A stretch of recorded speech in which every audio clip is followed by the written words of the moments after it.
আমি একটু আমের চাটনি করছি। তেলের মধ্যে মৌরি দিয়ে দিয়েছি, মৌরি দিয়ে আমের চাটনিটা বানাচ্ছি।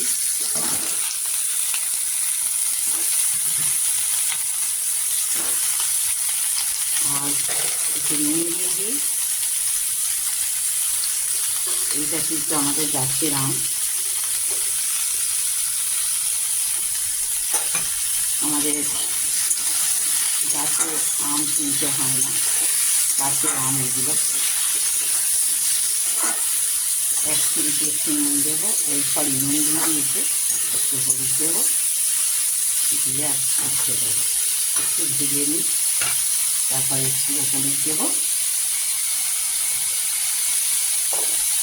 আমি জল দিয়ে অল্প এক চিমটি হলুদ দিয়েছি, দিয়ে এবার একটু চাপা দিয়ে সিদ্ধ করতে দেবো।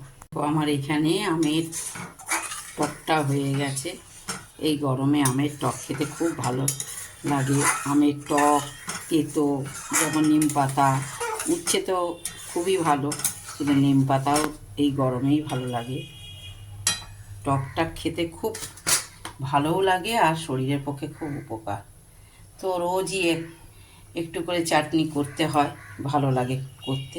তো আমার চাটনিটা দেখো হয়ে গেছে, এবার আমি নামিয়ে দেবো। এইখানে আমি মাছের ডিম ভাজছি।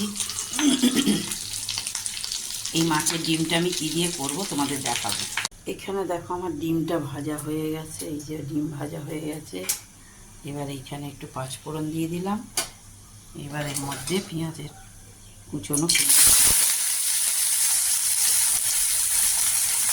পেঁয়াজগুলো ভালো করে লাল করে ভাজিয়ে যায়, ভেজে তারপর আলু আর তুলে দেবো। বানাচ্ছি দেখাবো, সবটাই দেখাবো।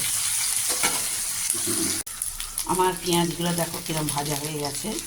এবার আমি এখানে কুমড়ো আর আলু কাটা আছে, এটা ঢেলে দেবো। আমি ঢেলে দিলাম। আর দেখো এইখানে মাছের ডিমটাকে ভেজে রেখেছি, এই সবটা মাছের ডিমই ওর মধ্যে দিয়ে দেবো। বানাচ্ছি মাছের ডিম দিয়ে পুঁই শাকের তরকারি একটা লেগে। দেখো আমার এই সবজিগুলো ভালো করে ভাজা হয়ে গেছে, লাল লাল করে। 4টে কাঁচা লঙ্কা ছিঁড়ে দিয়েছি। এইবার দেবো পরিমাণ মতো নুন,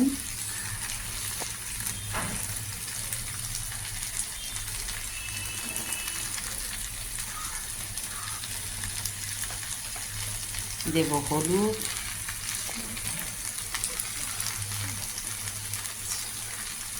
আর দেব ধনে আর জিরে একসাথে মিক্স করা থাকে আমার, সেইটা দিয়ে দিলাম। এইগুলো সব দেওয়া হয়ে গেল। এইবার দেব, দেখো এইখানে আমার একটু আদা, রসুন, পেঁয়াজ, আর তার সাথে একটু কাঁচা লঙ্কাও বাটা আছে, আর একটু শুকনো লঙ্কার গুঁড়োও আছে। এইগুলো সব একসাথে ঘুরিয়ে নিয়েছিলাম মিক্সিতে, দিয়ে এইগুলো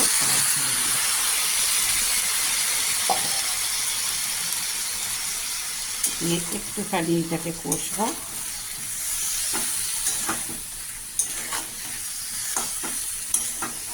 একটু আদা রসুন, আদা তো দিই, একটু রসুন দিলে ভালো লাগে খেতে। মাছের ডিমের একটু আঁশটা গন্ধ থাকে, একটু রসুন থাকলে গন্ধটা অতটা বোঝা যায় না। তো এইবার আমি দিয়ে দেবো এই যে পুঁই শাকটা সিদ্ধ করা আছে, আর দুটো বেগুন কেটেছি, এইটা দিয়ে দিলাম। আর দিয়ে দেবো এইটা।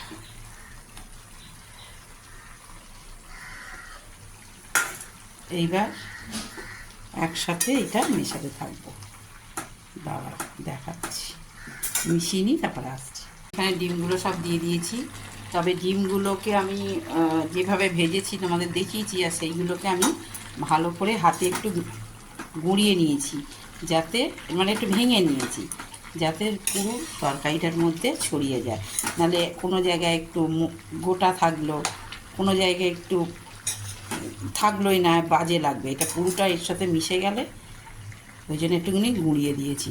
তবে আমি এক হাতে ধরে আছি তো, যার জন্য আমি এটা ভালো করে নাড়তে পারছি না, কারণ আমার মোবাইল স্ট্যান্ড লাগানো হয়নি। তো আমি ঘেঁটে দিয়েছি, পুরো ডিমটা তরকারির মধ্যে মিশে গেছে।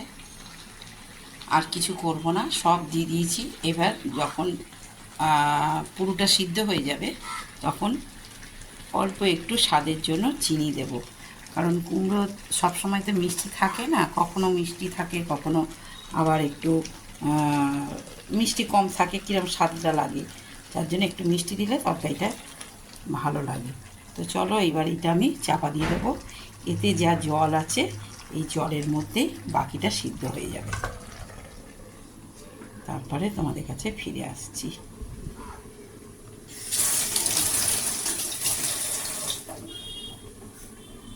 দেখো আমার পুঁই শাকের তরকারি, কুমড়ো, আলু আর বেগুন দিয়ে মাছের ডিম দিয়ে পুঁই শাকের তরকারিটা আমার পুরোপুরি হয়ে গেছে। ঠিক আছে, কীরকম হয়েছে দেখো। তো চলো, আর কিছু দেখানোর মতন এখন কিছু আর নেই, ভিডিওটা আর বড় করতে চাই না। তো আমার এই রেসিপিটা কীরকম লেগেছে তোমরা কমেন্ট করে বলো, ভালো লাগলে লাইক করো। তাহলে আজকের মতন এখানেই ভিডিওটা শেষ করছি, আবার একটা নতুন কোনো ভিডিও নিয়ে আসবো। ততক্ষণের মতন আজকে স্টপ করছি।